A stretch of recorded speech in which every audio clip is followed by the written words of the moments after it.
Fundur settur í efnahags- og viðskiptanefnd. Fyrir fundinum liggur skýrsla peningastefnunefndar til Alþingis og gestir nefndarinnar eru Már Guðmundsson, seðlabankastjóri og Rannveig Sigurðardóttir, aðstoðarseðlabankastjóri. Verið velkomin. Áður en ég gef ykkur orðið að þá er rétt að ítreka að fundinum lýkur hér klukkan 11. 10 fyrirgefið, það er eins og venjulega, ég segi alltaf 11, en klukkan 10 lýkur fundinum og nefndamönnum gefst eftir stuttan inngang að spyrja gestina hér spurninga, en ég svona ítreka það að við séum stuttorð og gagnorð í öllu og ekki síst spurningum. Gjörðu svo vel, Már. Já, þakka fyrir það, formaður. Nú, þeir hafi fengið senda þessa skýrslu peningastefnunefndar og síðan heilmikið efni með, og þar var meðal annars síðustu peningamál með nýjustu þjóðars- og verðbólguspá, nýleg yfirlýsing peningastefnunefndar og síðan glæni í fundagerð nefndarinnar sem birtist bara í gær, þannig að ég ætti að geta verið stuttorður. Nú, það eru 5 mánuðir síðan við komum hérna síðast til ykkar á fundi efnahags- og viðskiptanefndar og síðan þá hefur ýmislegt breyst. Gengi krónunnar er nú 7% lægri en þá og verðbólgan hefur aukist úr 2,6% með 3,4%. Verðbólguvæntingar hafa einnig hækkað og verðbólguhorfur hafa versnað. Nú á sama tíma hafa horfur hagvöxt versnað á þessu ári sem verður samkvæmt spá bankans á minnsti síðan árið 2012. Og það eru margvíslega vísbendingar og einnig spá bankans sem benda til þess að spenna í þjóðarbúskapnum slaknir og hratt, en það er þó ekki reiknað með samdrætti nema að ný áföll ríði yfir. Nú, vextir bankans þeim var breytt einu sinni á þessu tímabili, þeir voru hækkaðir í nóvember 0,25% vegna verri verðbólguhorfa og hærri verðbólguvæntinga, en þeir hafi verið óbreyttir síðan. Framhaldið mun eins og oft áður velta á framvindinni og þá aðalega hversu hratt spennan slaknar og hvernig gengi krónunnar og verðbólga þróast. Síðan getur auðvitað niðurstaða kjarasamninga haft töluverð áhrif hvað það varðar, en einnig aðrir þættir eins og þróun í flugrekstri og ferðaþjónustu og alþjóðleg efnahagsþróun.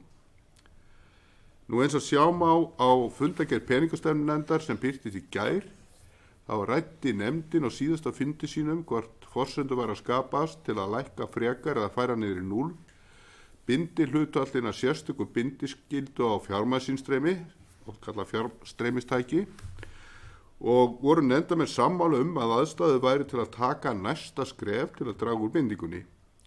En samkvæmt lögum er þessi binding ekki eitt af þeim tækjum sem er á forræði peningastefnunefndar. Ég hef eins og að tala rétt að nefndin geti í látið í ljós álit sitt áður en tillaga Seðlabankans til ráðherra mótuð, og reyndar er þetta líka rætt í kerfisáttunefnd eða hún upplýst. Nú, í ljósi þessar afstöðu sem kom fram í nefndinni og umsagnar Seðlabankans sjálfs frumvarp losun aflagskróna nú verulega líkur á því að Seðlabankinn muni gera tillögu töluverða lækkun bindingarinnar og jafnvel alveg niður í 0 verði frumvarp losun aflagskróna að lögum á næstunni.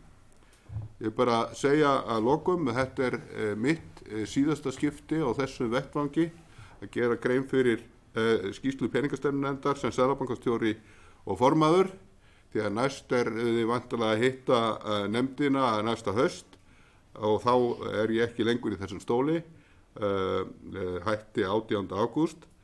Ég bara þakka fyrir það samstarf sem ég hef átt við þessa nefnd á þessu tímabili. Þetta verður mjög gagnlegt fyrir okkur og vonandi fyrir ykkur líka, og mér hefur þótt að umræðan hefur alltaf þróast á herra plan. En þetta er eins og í fyrsta skipti sem Rannveig er hér sem aðstoðar seðlabankastjóri, þannig að tímandi breytast og fólk kemur í annar stað og við erum hérna tilbúin til að svara spurningum. Takk hérlega. Áður en að nefndamenn fá orðið, Rannveig, er það eitthvað sem þú vilt bæta við eða draga fram sérstaklega? Nei, ekkert sérstaklega. Takk hérlega fyrir. Ég var nú ekki búin að átta mig á því að þetta væri síðasta skipti sem hún væri hér á opnum fundi á þessu tilefni, en þetta er nú örugglega ekki síðasta skipti sem að við eigum eftir að eiga fundi í þessari nefnd. Nei, það er vonandi ekki. Svona meðan að nefndamenn eru að átta sig á hvað þeir ætla að spyrja.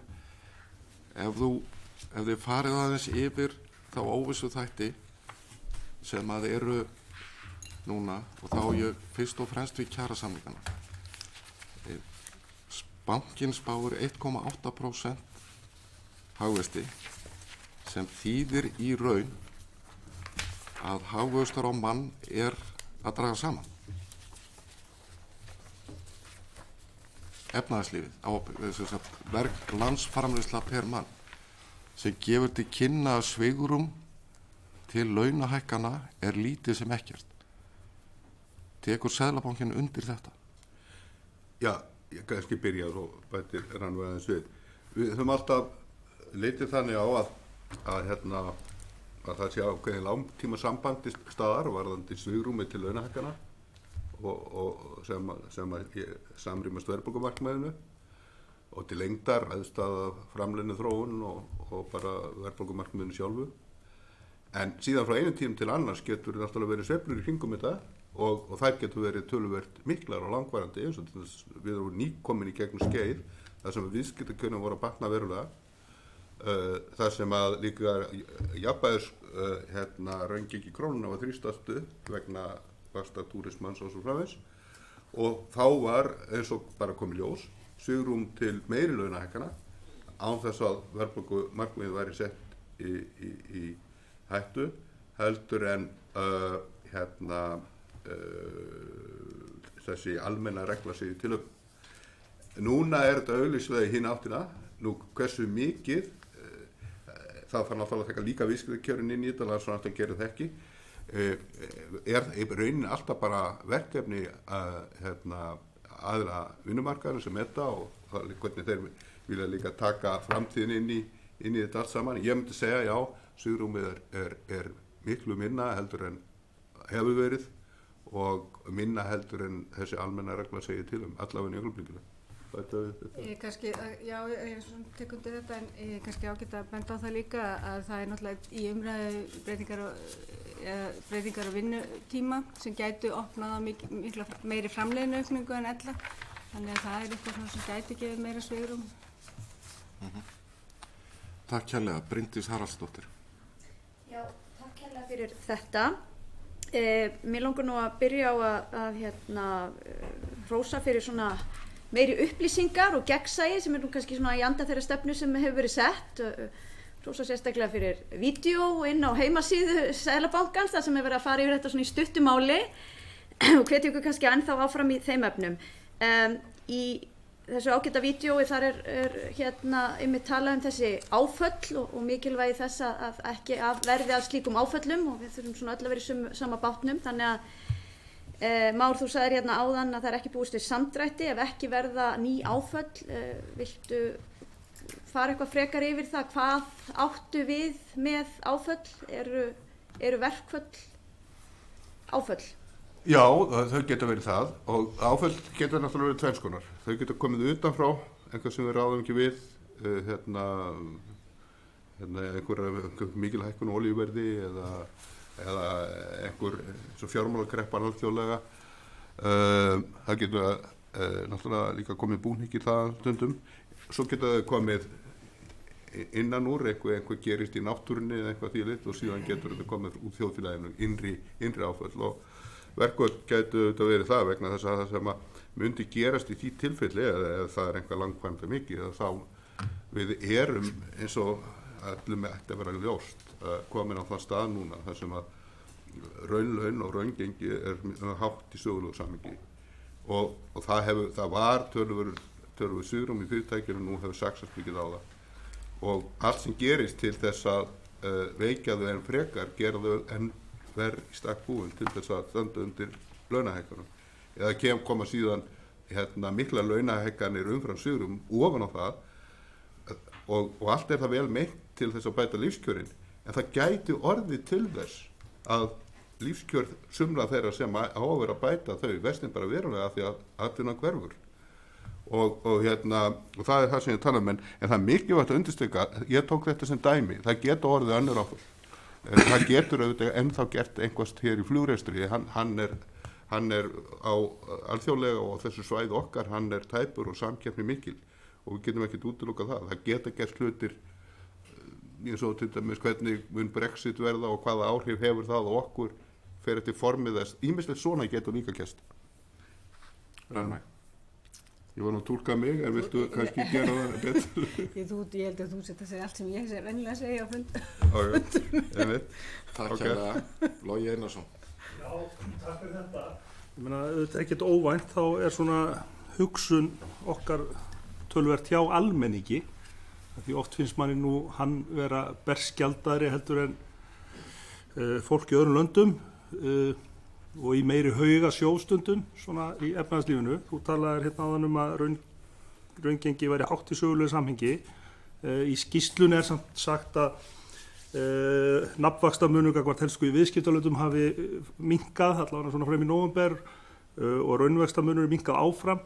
Getið þið svona farið aðeins betur yfir þetta og eru við að nálgast okkar nágrannaríki, Norðurlöndin kannski í vöxtum og eins þá sko að því að í þeim aðstæðum sem við erum nú í, viðkvæm aðstæðum, þá skiptir líka máli að stjórnvöld ráðast ekki aðgerðir sem að sko eru íþyngjandi og það eru þetta að tala talsvert íbúðaverð, það hafi hækkað en margt sem bendir til þess að íbúðaverð muni lækka aftur og það komi svona ákveðið jafnvægi á þann markað og að því að það hefur verið talað töluvert það í þinginu til dæmis að það er að taka húsnæðisliðin út í vísitölunni, þá langar maður að spurja hvaða áhrif hefði það nú samfara lækkandi íbúðaverð á almenning þá og íbúðareigendur.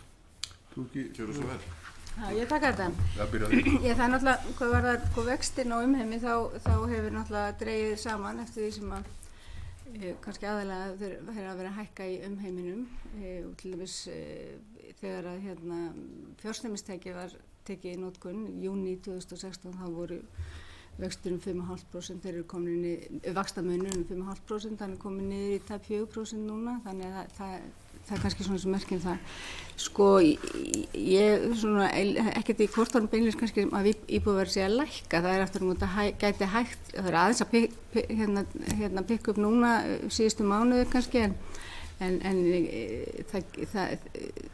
og það sem sagt aukið framboð sem er alveg, sem að gera ráð fyrir, ég er samt svolítið vantrúða að það leiði til lækkunar húsnæðisverð.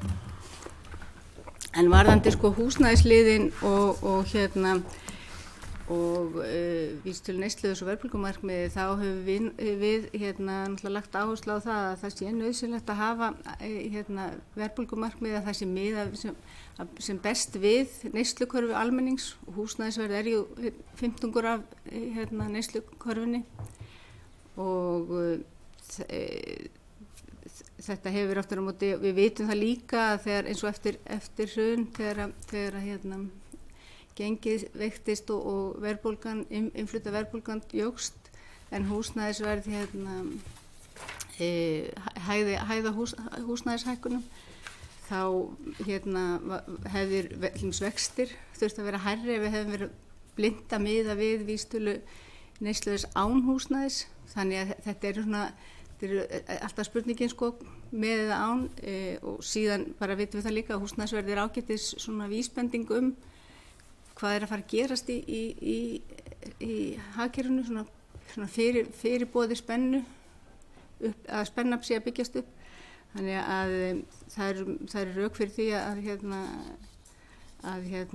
halda þessu áfram inni sem viðmiði en aftur á móti eins og við höfum kannski bent á er rétt að horfa til hvað er það sem er að drífa verðbólguna eins og við höfum hort fram hjá olíuverðshækkunum, við erum ekki að hækka vexti og olíuverð er að hækka mikið erlendis en og þá er þetta að gera svipað með húsnæðisverðið en það bara varast að vera ekki þessi umræða fyrir gang og fór í gang þegar það var mikill munur á vísitölu neysluverðs með og án húsnæðis aftur á móti hefur vísitala neysluverðs án húsnæðis undanfarna mánuði bara verið að hækka miklu meira heldur en vísitölu neysluverðs þannig að það er ekki svona alveg gefið og mín persónulega skoðun er svo að það sé betra að vera að við séum að reyna að stabilisera neyslukörfuna almennt. Takk hérlega. Þorsteinn Víglundsson. Já, ég hefur kannski fyrir það fyrst aðeins áhugaði að heyra hvað er dýpra mat eitthvað á stöðu efnahagslífsins og svona helstu áhættu þáttum ef við lítum fram hjá kjarasamningunum sem er kannski einu augljósi áhættu þáttur hérna fyrir framan okkur núna að þá samt ef horft í til dæmis bara tölur úr ferðaþjónustunni að þá virðist fækkun ferðamanna þar verða heldur meiri heldur en að áður var ráð fyrir gert. Núna þegar við fáum til dæmis bara tölur frambóðin sæti í gegnum hátímabilið þá er það bara töluverður samdráttur og jafnvel meiri heldur en að menn hefði áður reiknað með. Sama mætti kannski segja varðandi fréttir úr byggingamarkaðnum það virðist vera ákveðin stífla að myndast þar eða stöðnun að við sjáum til dæmis hér á miðborgarsvæðinu hefur orðið töluverð sölutregða og jafnvel orðin ákveðin áhættu þáttur í því hversu mikið þar er af dýrum og ósöldum eignum sem hlýtur að vera byrði á efnahagsreikningi bæði banka og viðkomandi byggingafyrirtækja. Þannig að svona aðeins betur kannski mat ykkar á þessum helstu áhættu þáttum í efnahagslífinu núna út frá þá nýbirtri spá ykkar. En síðan kannski því tengdu af því að það verður þurfa óumdeilt að hagkerfið að kólna hér mjög skart. Það er þessi umræða hátt stýrivaxtastig ofan á það sem að kalla mætti kostnaðarverðbólgu. Þannig að við erum augljóslega að sjá eins og Seðlabankastjóri bent á það vísitala neysluverðs án húsnæðis að hækka nokkuð skart núna en má nú kannski reykja það verulegu leyti til gengisveikingar sem þá raunveru bara kostnaðar að leiða út í verðlag og vextir Seðlabanka hafa kannski ekki þar mikil áhrif. Þannig að þetta jafnvægi á milli þess að augljóslega verðist þörf á örfun á hagkerfinu frekar heldur en hitt í augnablikinu og svo eftir þá mat ykkar á þessari stöðu. Það kannski byrja á þessu fyrstu áhættuþættirnir og spáin og ég skal taka þetta stýrivaxtastig. Já, sko, þið eru alltaf með peningamál, það er mjög áhugaverð mynd 13 sem er vísbendingar í ferðaþjónustunni sem sýna náttúrulega að það er gert ráð fyrir fækkun farþega til landsins. Það er náttúrulega stærsti áhættuþáttur og í rauninni stærsta breytingin milli þeirra þjóðarspárinnar sem var gerð í nóvember og svo þeirra sem kom í febrúar. Og það, maður bara horfir á að virðist eins og það, við erum annars verið eins og Már nefndi áðan, það er vandræði flugþjónustu hér eins og annars staðar, en það er líka gæti bent til þess að eftirspurnin eftir Íslandi sem ferðalandi sé að minnka og þessar mynd sést greinilega skoðu sem við skoðum líka Google leitir, þannig að þetta gæti allt verið að haldast í hendur. Þannig að ég held að þetta sé svona kannski þetta svona stærsti áhættu þátturinn og við erum að gera ráð fyrir til dæmis að þjónustu útflutningu dragist saman í fyrsta skipti frá 2008 í okkar spá í ár. Útflutningur í heild verði svona nokkuð á núlinu en þjónustu útflutningur dragist saman, þannig að þetta er svona og þetta gerist það er annarkvort er það fiskur eða ferðamenn ef það verður mikið breyting á öðru hvoru þá hefur það mikil áhrif í hagkerfinu. En kannski bara rétt að bæta við þetta auðvitað náttúrulega er viðsnúðingurinn ferðaþjónustunnar að komin inn í spána. Það er komin og ég veit það bara við og líka þetta með byggingamarkaðin það getur verið að það sé að það sumuleyti líka vegna þess að sumir segja við höfum verið að ræða við bankana að til dæmis 101 sé sölutregða en sumir hafa verið núna aktífur að lækka verðin, þeir eru bara hreinlega að reyna að fá meir miðið markaðin, sumir hafa verið að lækka og þá hafa þeir selt vel og það er bara hluti af ferlinu en svo er þetta áhættan að vera miklu meira áfall í ferðaþjónustunni það auðvitað getur ekki gerst, það er auðvitað áföll líka mögulega alþjóðlega önnur og svo er náttúrulega alltaf verstu áföllin, það er þau áföll sem við nefnum ekki hér og sem eru bara hinn óvæntu áföll því að það er ýmislegt sem getur gert og þá er lykilatriði hvað við erum með mikið hátt viðbúnaðarstig stöndum vel varðandi eigið fyrir bönkum, gjaldeyrisforða, viðskiptaafgang, lág skuldahlutat út allt, góða skuldastöðu ríkisins og það yfirleitt bestu viðbröðin. Nú varandi hátt stýrivexti voru á kostnaðarverðbólgu, ég held nú að ýmsir myndu nú kannski segja að það sé svo sem ekkert voru að hátt allir ekki sögulegu samingi. Ég meina raunvaxtastigið, raunstýrivextinir eru vel undir 1% og við erum ennþá með töluverðan við erum með spennu, hún er auðvitað snakna mjög hratt. Við værum örglega með lægri vexti núna heldur en þetta, jafnvel þrátt fyrir þetta, ef það væri ekki fyrir það að langtíma verðbólguvæntingarnar sem hafa ekkert að gera með þessa núverandi kostnaðarverðbólgu, það eru verðbólguvæntingar 10 ár fram í tíman. Ef þær væru við markmið núna, þá getum við auðvitað leyft okkur að vera með lægri vexti. Það er alltaf þetta spil sem að peningastefnan gengur út á og bara það er eins og að skrifa því kortin að ef að við fáum kjarasamninga sem að samrýmast verðbólgumarkmiðinu og við erum að horfa upp á þess að kólnun halda áfram með þessum hætti, þá skapast auðvitað strax svigrúm til þess að verðbólguvæntingarnar lækki vonandi og við getum lækkað raunvexti jafnvel enn neðar.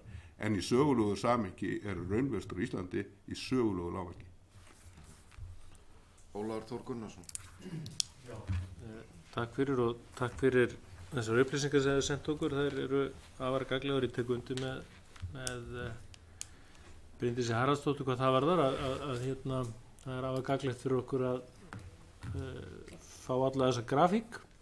Það er fljótlegra fyrir fólk sem er ekki að vinna með þessar stærðir kannski jafn náið og þið.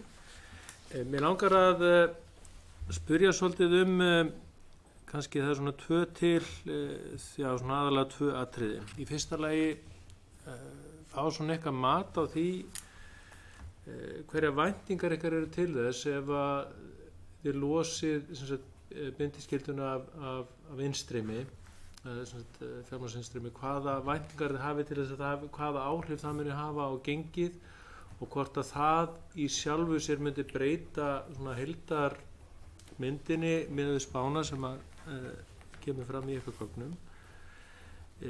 Svo langar mig aðeins að ræða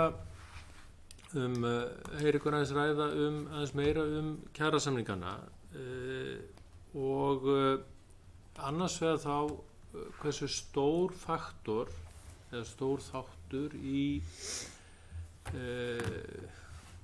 sveiflumynduninni, skulum við segja, þeir gætu verið, það er að segja, eru við að tala að kjarasamningar eins og þið kallið það sem eru í samræmi við væntingar hafi lítil sem engin áhrif og hvað erum við þá að tala mikla sveiflu, segjum að kjarasamningar fari fá 1% fram yfir ykkar væntingar, rústar það algjörlega spánni eða eru þetta meira svona hvað maður segja minni háttar breytingar.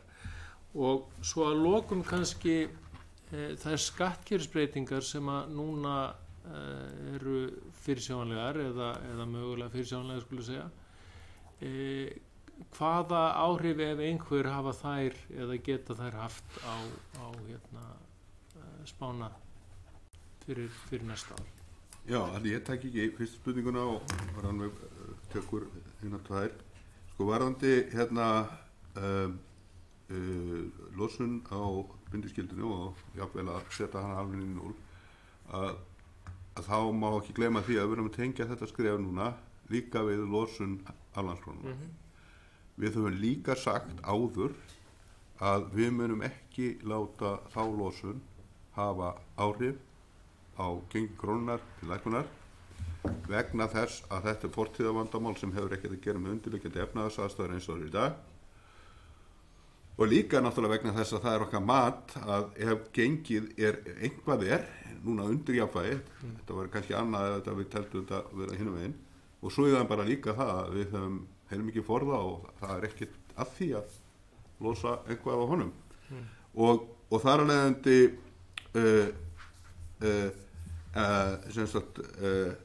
en hversu mikinn forðamöðum þurfa að nota ræðst þá kannski svolítið af því hvort að losun lækkunin og pyntingunni býr til mikið nýtt innstreymi sem kemur þá bara þannig á móti og það auðvitað náttúrulega bara mjög erfitt að segja til það því að sko það fleira sem hefur áhrif á vilja erlendra fjárfesta til að koma inn heldur en þetta hvað vaxtamunur akkurat núna. Þeir eru líka að horfa á hverjir eru horfurnar, hver er óvissan og og við erum eiginlega kannski komið með önnur tæki til að halda þeim úti, það að segja óviss á vinnumarkaði, en vonandi verður það ekki lengi og það verður bara komið í ljós.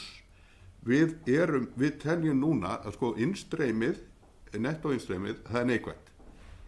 Það sem á bundnu reikningunum orðið mjög lítið og það ekki þannig lagað þörf á þessu tæki og það í augnablikinu. Hún getur alltaf komið fljótt aftur, það útilokum ekki neitt.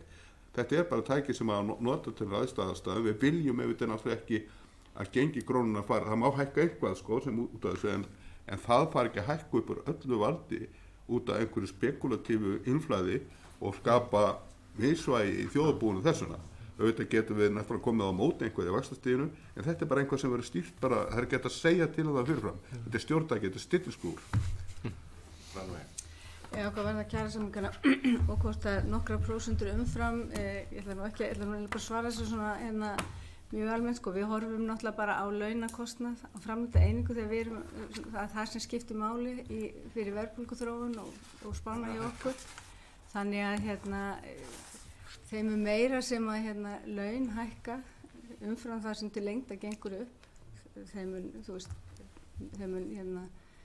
verri verður útlitið, verri verður verðbólguhorfurnar en eða maður segir þetta öfugt, sko, þeim mun nær sem launahækkanirnar verða því sem að samræmist verðbólgumarkmiði, þeim mun lægri geta vextirnir verið. Bara svo það sé nú alveg að kláru. Hvað varðar sko skattabreitingarna, þá erum við svo sem ekki að skoða þær sem slíkar. Það sem við höfum haft áhyggjur af það að það sé verið að spila út meira heldur en að koma inn. Þannig að þetta þýði aukin halla, eða ekki aukin halla, verri afkomu ríkissjóðs heldur en kannski forsendur eru til. Og nú er kannski eitthvað að hægja þar á tekjuvextinu. Þannig að við horfum á þetta bara mjög svona makró á ofan, sko, og erum ekki 1% af 2%, það er ekki það sem að kannski skiptir máli heldur svona heildarmyndin í þessu. Takk hérlega fyrir. Ég ætla bara að benda nefndarmönnum á að gefa mér eða nefndarritara merki óskið eftir að spurningum. Sigmundur Davíð hér fyrst og svo komum við að þér. Sigmundur Davíð Gunnlaugsson, gjörðu svo. Já, takk.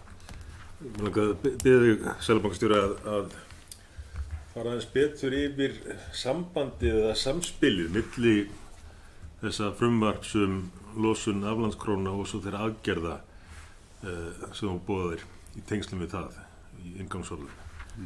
Og kannski, ég fá að spyrja í leiðinni, telur það ekkert áhyggjuefni á nokkurn hátt að þeir sem að neituðu að spila með, ef svo má segja, í þeim haftalósfunaraðgerðum sem ráðist var í, að þeir séu verðlaunaðir sérstaklega eins og í raun stefnir í með þessu frumvarpi. Já, sko samspilið, já það náttúrulega samspilið náttúrulega bara fyrst og fremst þannig að þarna við losunna þá verður einhver útslagi og annarkvort verður við vitum ekki nákvæmlega hvað er mikið, en það eins og náttúrulega mjög líklegt að það sem þessi 36 milljarðar sem eru þegar á lokuðum reikningum, það munu fara út af því að þeir sem eru þar inni, þeir hafa engan annan hvata því að það er betra fyrir það að fara út og vega og vita svo hvort þeir vilja koma inn aftur og það er nú slatti í þessum litla þunna markað okkar og þess vegna getur komið til þess að við munum þurfa og fara að gera með það, nota gjaldeyrisforða að þessari upphæð bara nokkrum dögum þessuna en samspilið þá það að við það að sú staða er komin upp, að vaxtamunurinn á þetta lítill, það er ekkert innstreymi inn á skuldabréfamarkaði frekar útstreymi, að þá er komið enn viðbóta rök við það að losa, við það að lækka bindinguna. Og eitt af því sem við höfum lítið til og okkur er þótt og svolítið kannski værið svolítið skrítið að vera að hleypa inn stöðum sem eru svona í eðli málsins samkvæmt einhverju lítið vaxtamannastöður á sama tíma og það sem að kom hérna inn í svipuðum hreyfingum fyrir hrun, að það er ennþá inni og akkur var að hreypin meira vandamálinu ef við getum ekki hleypt hinn út. Þannig að þessuna er eðlilegt að þetta spili saman og þá er náttúrulega líka kannski á það að líta að við höfðum haft ákveðna áhyggjur af því að fara með bindinguna mjög hratt niður í 0.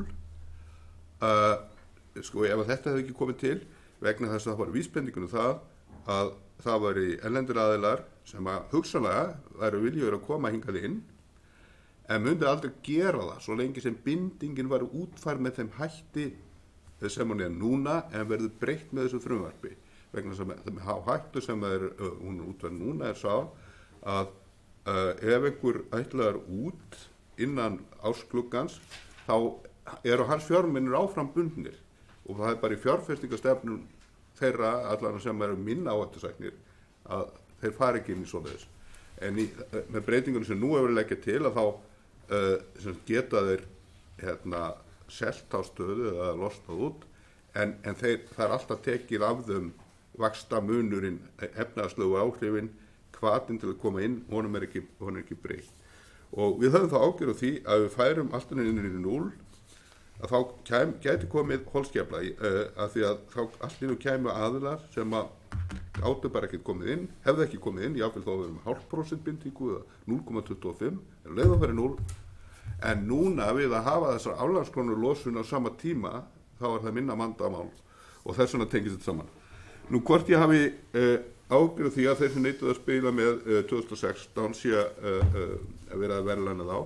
Nei, ég hef það ekki vegna þess að fyrsta lagi er náttúrulega ekki augljóst það sé verið að verðlauna þá vegna þess að þeir eru núna búin að vera bundnir inn í 3 ár á 0,5% vöxtu og það er náttúrulega búið að býta í hjá þeim. Nú reyndar fóru nokkri fyrir 2 árum að það var á genginu 137 þannig að þeir eru ekkert að fá neitt gengisávinning, gengið er að einhverju svipuðum stað, en þeir eru búin að verða fyrir töluvöru vaxtatrappi. Og við sögðum aldrei og ég skildi það aldrei þannig og á enga texta sem segja það að þeir eru þarna lokaðar eilífi vegna þess að þá voru við náttúrulega að brjóta EES-samningin og annað. Við sögðum bara ok, þá farið þeir bara aftast í röðina og við vitum ekkert hvenær kemur að ykkur og hvaða aðstæða verða þá. Og þeir tóku ákveðið veðmál, þeir hefði getað að fara verð út í, þeir hefði getað að fara betur út í, það var bara hluta þessu. Og þess vegna, ég hef ekki ágjörð því og ég held að við þurfum að gera þetta og þetta bara sé í samræmi með planið. Takk hérlega, Logi Einarsson. Já, mér langaði framhaldi af því sem að svari Rannveigar til Ólafs aðgerðir ríkisstjórnar í skattamálum. Þú talar að það sé ekki gott að ganga á tekjuafgang. Er þú með öðrum orðum að segja að ef stjórnvöld hefðu viljað fara í breytingar og stærri breytingar þá hefðu þurft að afla tekna hjá þeim sem að virkilega geta staðið undir þeim til þess að skapa ekki veikari stöðu. Og að því að með orðið þá langar mig líka að spyrja, það er talað það að útflutningur hafi versnað en þó er aðeins minnst á það að útflutningur hugverka fyrirtækja í lyfjaiðnaði hafi verið aukast sem að mér fannst gleðilegt að lesa að því ég fór að ímynda mér að þetta gæti verið svona kannski forboðið svona fjölbreyttara og heilbrigðara og sterkara efnahagslíf þar sem við byggðum á fleiru en fáu. Og þá langar maður að spyrja hvort að nefndin og þið skoðið eitthvað sérstaklega hvort að slík fyrirtæki í hugverkaiðnaði eða svona nýsköpunarfyrirtæki séu viðkvæmari heldur en þessi hefðbundnu þegar kemur að myntinu okkar og sveiflum hennar.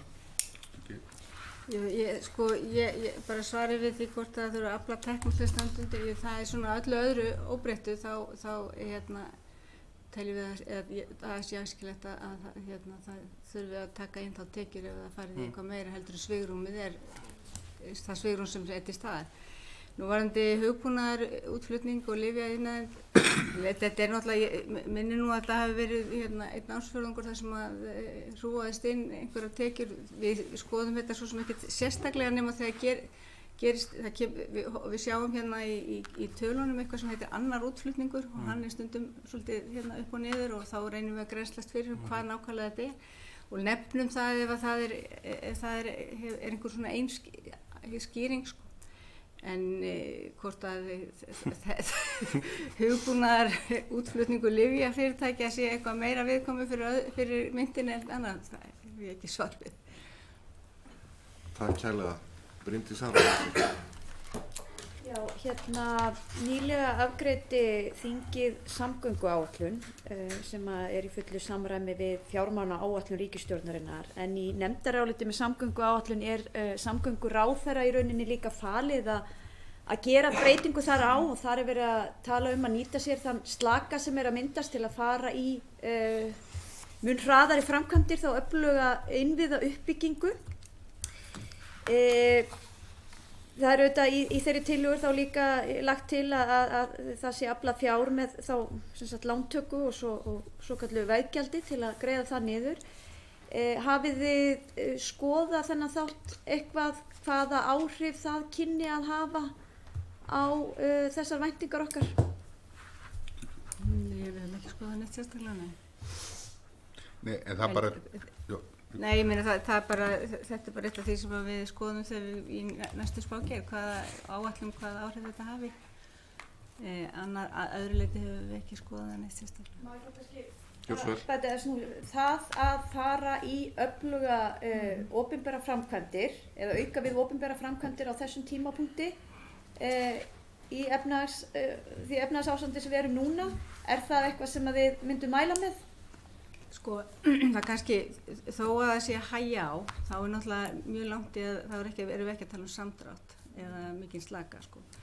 Og vísu, vetrarkönnunin meðal væntingum 400 stærstu fyrirtækja, það var svona tölur viðsnúningur og fyrsta skipti síðan 2012 held ég sem að það eru fleiri fyrirtæki sem ætla að fækka heldur en eða álíka mörg fyrirtæki sem ætla að fækka frekar heldur en fjölga. Þannig að það er kannski ekki komin eitthvað mjög mikil slaki ennþá, þannig að atvinnuleysi er við jafnvægi þannig að það er svo sem ekkert sem bendir til þess að sýni þörf og sérstakri innspýtingu. En bara bæta við þetta sko almennt náttúrulega, og það getur þetta ástand svo breytt síðar, er þetta betra ef að ríkir með einhverja framkvæmdir að kúarnir séu á þeim tímum þegar slakin er á öðrum geirum og svo drægið það sem við tekum tilbaka þegar aðri geirar er að spurja mikið eftir vinnuafli og annað því. Þetta er bara almenn regla. Þá hjálpar ríkisstjórnin upp á hagstjórnina og það hjálpar líka peningamálunum. Svo er það bara spurning á hverjum tíma, sko, hvar erum við komin þar og við erum á þeim stað sem að Rannveig var að lýsa nú, svo sjáum við ekki hvað gerist. Og bara almennt varandi það að meta þetta, sko, þegar febrúarspáin var gerð, þá var þetta náttúrulega ekki orðið mjög konkrétt og ekki orðið mjög ljóst, kannski verður þá ljósar í maí. Takk, Þorsteinn Víglundsson.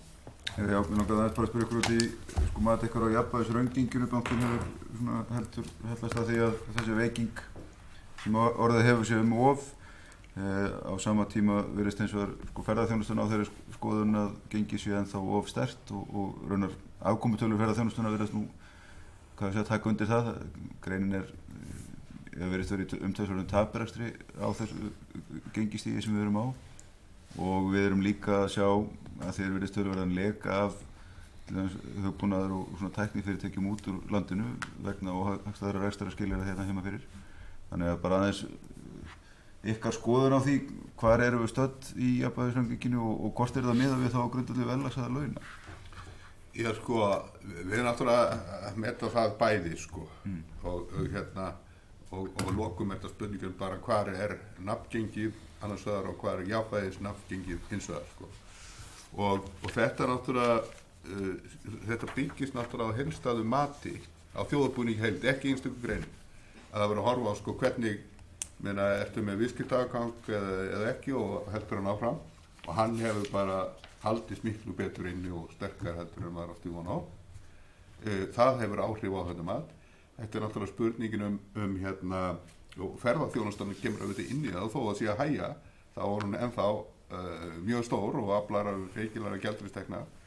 Það er verið að horfa á hver skuldastaðan sko og hún sjálfbær og það líka náttúrulega verið að meta fleiri þætti inn í þetta. Alþjóðagjaldeyrissjóðurinn kemur reglulega með svona mat og síðast þegar þeir voru með mat þá voru þeir á sömu skoðunum við.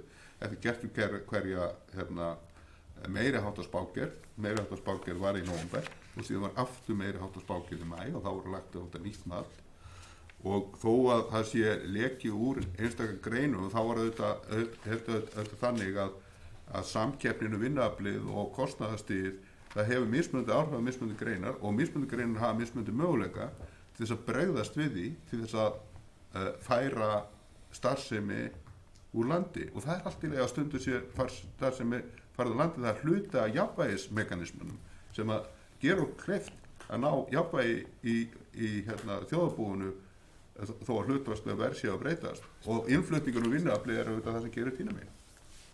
Það er ekki rétt þess að þið getið þess mér að velta því hversu sjálfbar ytri skilyrðin eru bara afbragðsgóð. Það er með viðskiptaafgangur erlend staða þjóðarbúsins orðin bara ótrúlega sterk en maður velti líka fyrir sér ef að ferðaþjónustan sem hefur verið helsti dreifkrafturinn fyrir gjaldeyrissköpurina í þjóðarbúinu er rekin í tapi.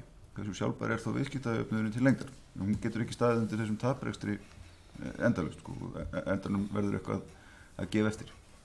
Já, það er alltaf alveg augljóst. Ég meina, jafnvægisgengi hreyfist þegar aðstæðurnar breytast. En við höfum engar tölur til að styðja það enn sem komið að og við horfum aldrei á einstakar greinar í þessu, að á heildina litið þá sé bara ferðaþjónustan ekki með tapi. Hagstofan, ég hef ekki séð það tölur sko. Ekki sem heild sko. Ekki sem heild. En það þrengir augljóslega að og það er hluti að þetta jafnvægismekanismunum. Það þrengir að það hægir á. Það er það sem við þurftum alveg. Það er það sem er að bjarga okkur. Það er að hægja á og slakin er að minnka vegna þess að hún er spennan að minnka því að það er spennan sem er ekki sjálfbær. Hún hlaut að lokum að brjótast út í meiri verðbólgu og það var ekki endalaust hægt að reiða sig á hækkun gengisins til að vinna á móti því. Ytri skilyrðin, þau svo breytast og þá eru undirleikandi þættirnir sem ákveði jafnvægisraungingi, þá eru þeir að breytast og þá lækkar matið. Enn sem komið eru þessar tölur ekki þannig að þarna sé hægt að segja að nú sé þetta búið að slá og tinum megin. Enda virðist spennan og líka bara það að verðbólgan er meiri, að það sé að vera að sækja á svona mikla launahækkanir, það er ekki að benda til þess. Ég meina, leið og jafnvægisgengið, raungengið væri komið langt upp fyrir jafnvægisgengið, þá byrjar atvinnuleysið að aukast. Þá byrjast launaskriða að minnka, þá byrjar húsnæðisverð að fara niður, þá byrjar mæld verðbólga að fara niður og svo fræðis. Við erum ekki komið með þessi merki að það. Takk. Það eru nokkri nefndamenn enn eftir, það styttist í tíman. Það sem ég er svona velta fyrir mér, að því að eitt af því sem að menn eru alltaf að reyna að gera og þið ekki síst er að grípa til aðgerð á réttum tíma. Tímasetning aðgerðan en það er nú yfirleitt þannig að hún er yfirleitt á vitlausum tíma. Ekki hjá Seðlabankanum heldur bara yfirleitt. En það er annað mál. Það sem ég er aðeins að velta fyrir mig þegar maður horfir á bara stöðuna, horfir á þjóðhagsspá Seðlabankans 1,8%, horfir á spá Alþjóðagjaldeyrissjóðsins sem er 3,6%, það er minni hagvöxtur í heiminum og Alþjóðagjaldeyrissjóðurinn bendir á að það að líkjendum það ofmetið. Já, það er hætta á að sé ofmat. Þannig að við erum á svona dálítið viðkvæmu tímum og ég velti fyrir mér, komin sá að þeim tímapunkti að til dæmis að áhersla í ríkisfjármálum að greiða niður skuldir, að menni að velta því fyrir sér að draga úr því, komin tíma á það að menn hugi að því að slaka hér á varðandi skattkerfið þegar að kemur að atvinnulífinu og þegar að kemur að launafólki. Það er að segja að það segir bara í hinn keynesísku fræði sem ég nú kannski ekki rifnast að gefa súrefni inn í efnahagslífi. Erum við ekki komin á þann tímapunkt núna? Já, það er auðvitað stóra spurningin og þetta er auðvitað... Ég spyr. Já, sko, þú veist það aldrei fullkomlega fyrir en eftir á.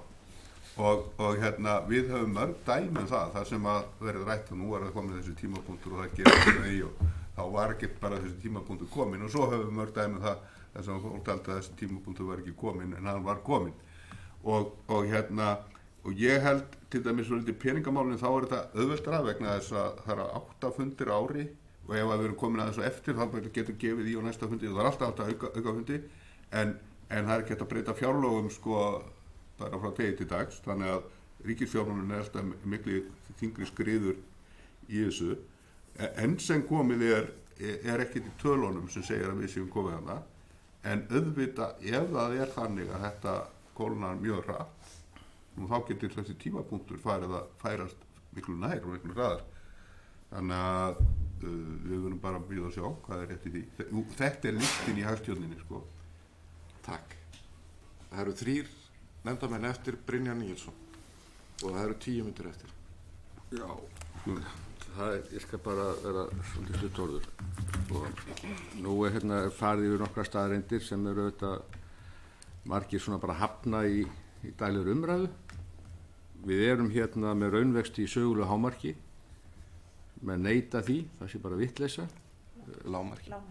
Já, í sögulegu lágmarki, raungengi og raunlaun í sögulegu hámarki og menn neita því líka og nú er staðan þannig og veruleikinn þannig í íslensku samfélagi að menn ætla hér að knýja með verkfallsaðgerðum eða er að minnsta kosti að hóta því hækkun launa langt umfram verðbólguviðmið, langt umfram það sem atvinnulífið örugglega ræður við án þess að sé brugðist við. Auðvitað geta verkföll, við vitum það, getur haft verulega áhrif á til dæmis þessar nýju atvinnugreinar eins og ferðaþjónustu. Hvað segjum svo að menn knýi hér á miklu hærri laun, segjum menn eru með kröfur upp á 30-40%, segjum bara að taki 20%, 15% sem er langt yfir. Hvernig myndi Seðlabanki bregðast við því, bara með einföldum hætti?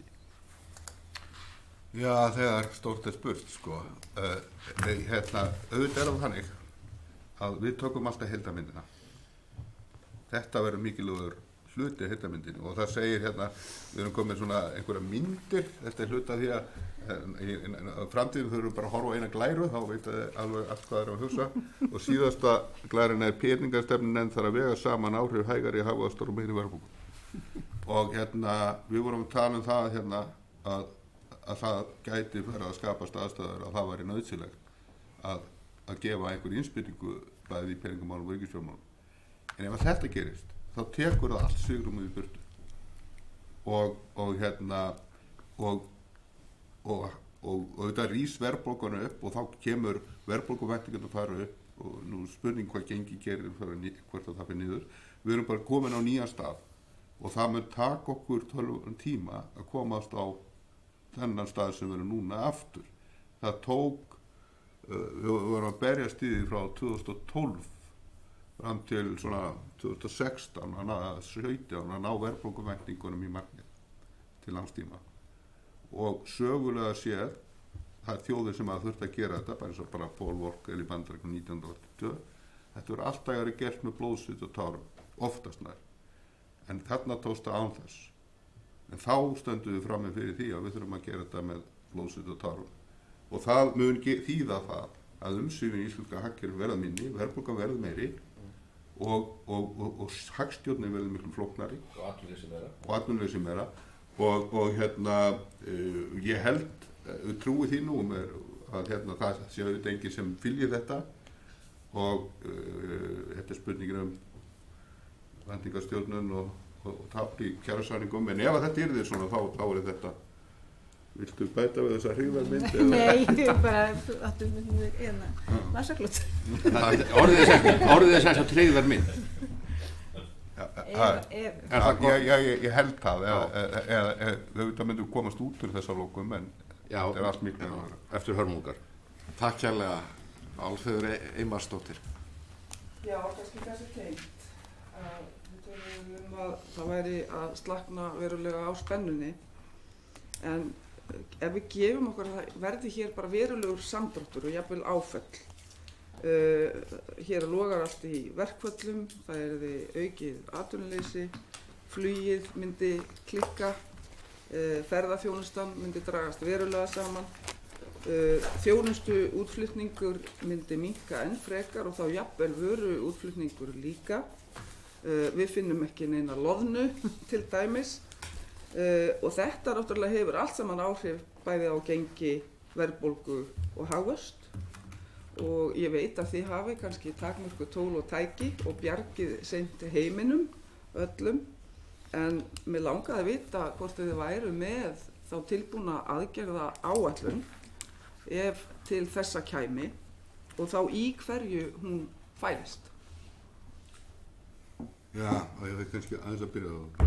Fyrsta lagi erum við ekki með einhverja aðgerð áætlun segir upp í skúffur sem segir það kemur öll þessi lýsing sem þú ert með og þá hún gerum við þetta. Hins vegar höfum við áratuga og jafnvel árhundruða reynslu og annarra þjóða og okkar hvernig á að glíma við svona aðstæður. Og það gengur út á það að milda höggið eins og hægt er og þú getur mildað því meira sem þú ert með meira bara í hlöðunum, sko. Það er ekkert flóknara heldur en það og við höfum það núna, gjaldeyrisforðanum í afgangi ríkissjóðs, lágri skuldastöðu heimila og fyrirtækja reynda líka, jákvæðri yttistöðu þjóðarbúsins. Þannig að við erum þannig eins og segir í Game of Thrones að veturinn að koma, við erum vel undir veturinn búin. Ég ekki að segja að veturinn sé að koma, en við höfum það. Auðvitað er líka hægt að beita hagstjórninu til örfunar og yfirgert, en það fer eftir því hvort að við erum að glíma við tvö vandamálið eitt. Erum við að glíma við samdrátt eða erum við að glíma við samdrátt sem fær saman við verulega aukningi verðbólgu og eiginlega bara glataði tiltrú til hagstjórnarinnar það að geta tryggt hér stöðugleika til lengdar og þá er að ávinna hann aftur á löngu tímabili.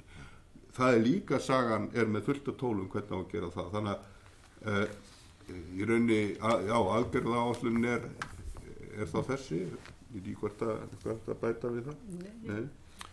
Takk hérlega, við eigum eftir 2-3 mínútur. Ólafur Þór fær síðasta slottið. Þakka þér fyrir formaður.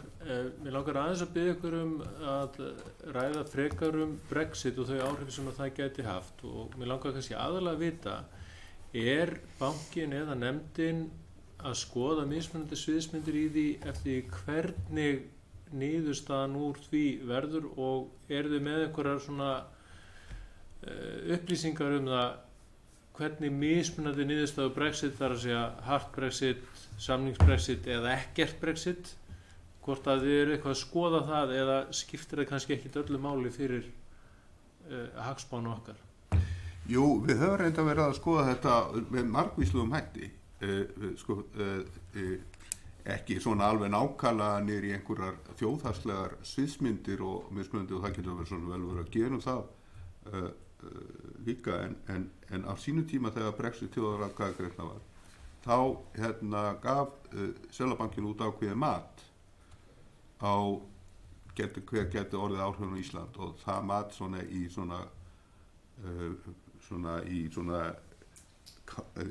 því hvernig þau myndi virka, það stendur alveg fyrir sínu, það tölurnar kannski líka en auðvitað ef einhvað eru náttúrulega möguleikarnir meiri núna heldur en ella og það verið að skoða þetta núna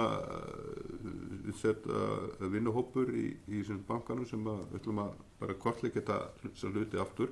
Síðan hefum við verið að skoða og þá ég sérstaklega og sumir aðrir hvaða áhrif þetta gæti haft í þeirri merkingu að nú hefur City of London verið okkar alþjóðlega fjármálaveistöð. Þangað hefur þjónustu. Við reyndum að byggja okkar eigin það fór illa eins og munið og við gerum það ekki aftur, ekki bráð allavega. Og þá hefum við verið að skoða hvað líklegt að gerist þar og í hvað miklu mæli þurfum við að vera að byggja upp tengsl líka inn á meginlandi og við höfum gert það að hluta til í viðbúnaðar hugsun. Ég held hins vegar að það breytist ekki neitt yfir nóttu en yfir tíð gæti orðið þar breytingar sem að hefur áhrif á það að kannski verðum með 2 alþjóðlega fjármálamiðstöðvar á þjónustur eða kannski færist þetta allt yfir á meginlandi og þetta líka að vera með í skoðun. Takk kærlega. Það er komið á lokum þessar fundar.